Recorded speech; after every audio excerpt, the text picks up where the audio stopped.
Today I'm going to be talking about feeling beautiful and valuable, and really they're the same thing.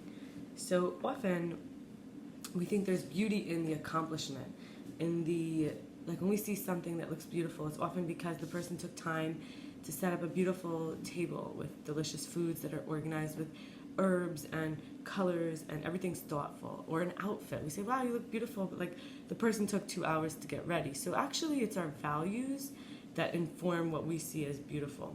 So personally, I was struggling a lot this weekend on PMSing with beauty and value inside of myself. And I took some workshop with Jennifer Partridge, and that's going to be where I mainly get this from. But it also inspired a lot of other things. So I'm going to say, how do we get in touch with our values? I have 3 prompts here. I'm going to read them out. One is, what is my legacy?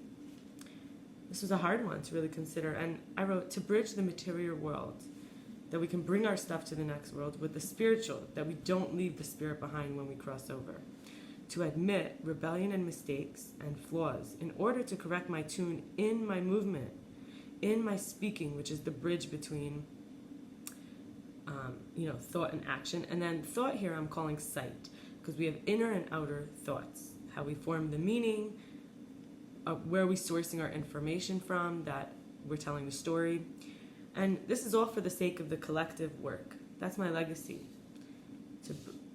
To bridge the material and physical was the first. The second was to admit my mistakes, rebellion, flaws in order to correct my tune in my speech, my sight, and my movement. To be willing to face my lusts and my addictions rather than use others. Bravely facing and owning my own demons or the devil inside. And finally, to share with generosity and without attachment, as if it's my tribute to the Creator. That's how we increase beauty, by the way, by seeing where we have our values. These are such beautiful things to me. I would like for that to be my legacy. I would feel beautiful and valuable while I'm living towards these goals. What do I want to accomplish now? More short term, right? What do I want to accomplish by the end of 2022?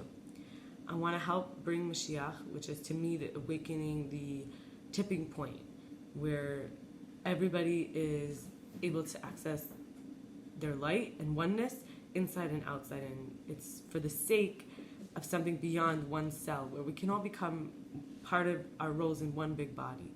And I believe it can happen through merit, because we're all doing the work, or suction, because of pulling it, the desire, and the magnetism, or the space, because it's just so empty. And you might even say it's like when there's no merit there. To make progress with driving, if I'm supposed to. I kind of feel like, the way I bike is sort of like on the road between cars and, looking both ways. And so I'm getting used to already some of the things with driving. Trusting myself enough to be even more of my real self in socialization. And this is even from one person to a whole group.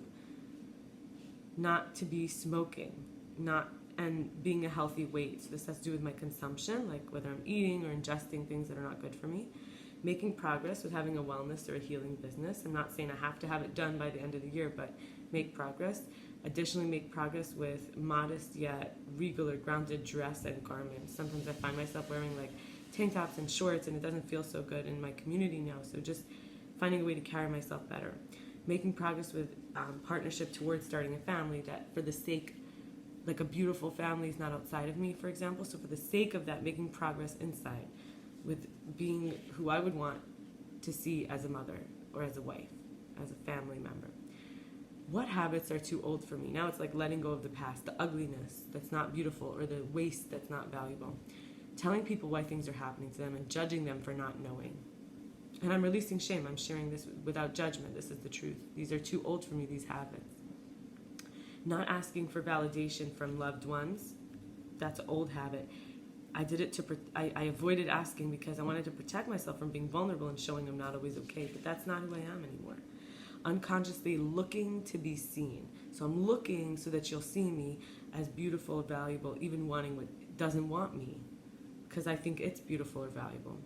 Doing everything on the schedule instead of adapting and delegating or rescheduling. No, time is precious. Life is adapting all the time. I have to be able to grow with what is, not what I thought should be.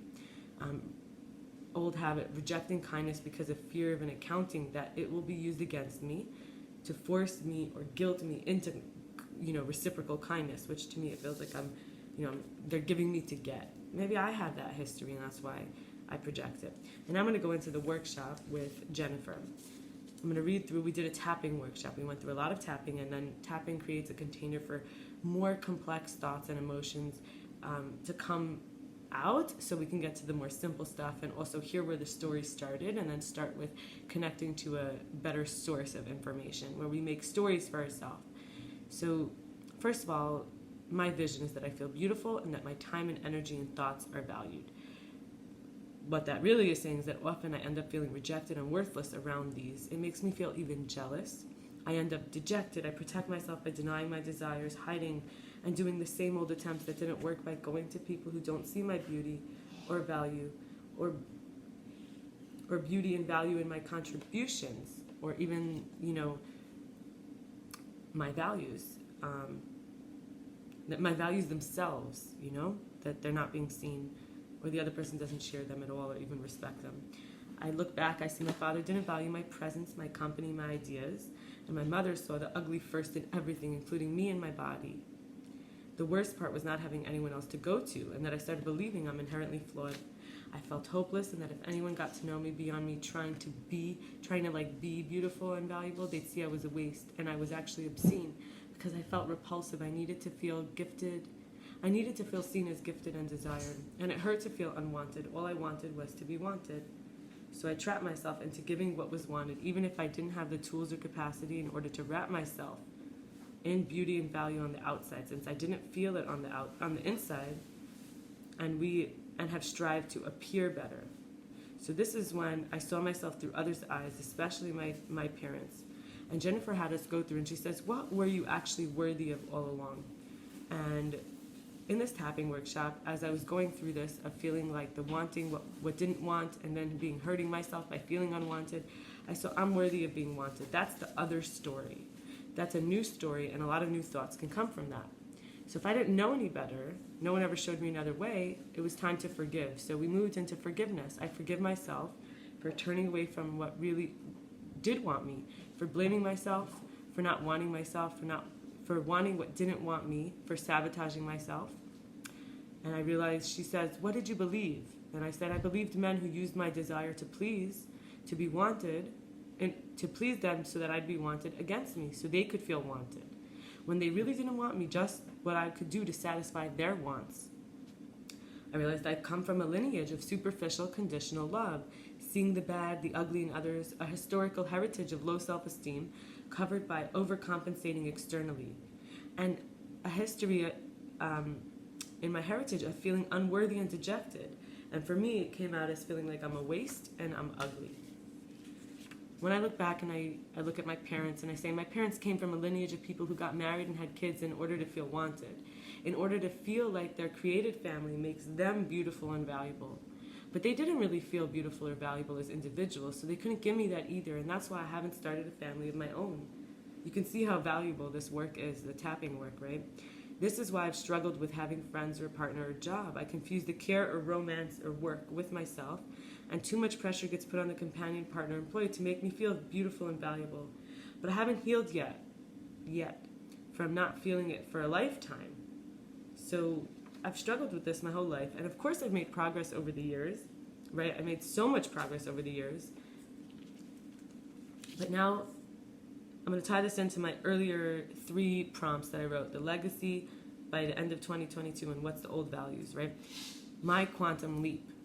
I am helping to bring Mashiach, which I explained how I see it, by seeing beauty and value in myself and not leaning on anyone for that. I am therefore uniting my Creator with me as the creation.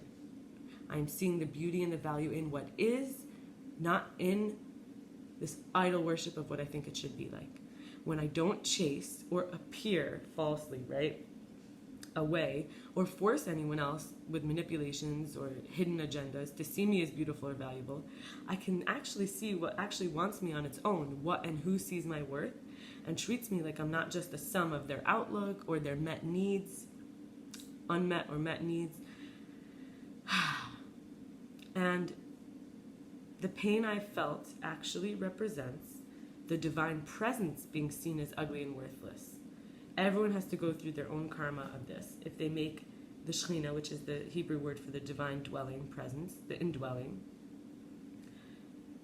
If we've made others feel worthless and ugly, it reflects how we feel about ourselves. So both sides of that. On the one hand, I must have contagiously looked at others like this.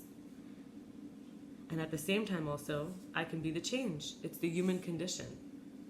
So thank you for spending time with me. I hope that you are able to connect with your beauty and your value and who you really are, and see that, in looking at these aspects of ourselves where we feel ugly and like a waste, we actually get closer to our mission and to what we really, really are here to do. That satisfies us and makes us feel valuable and beautiful from the inside.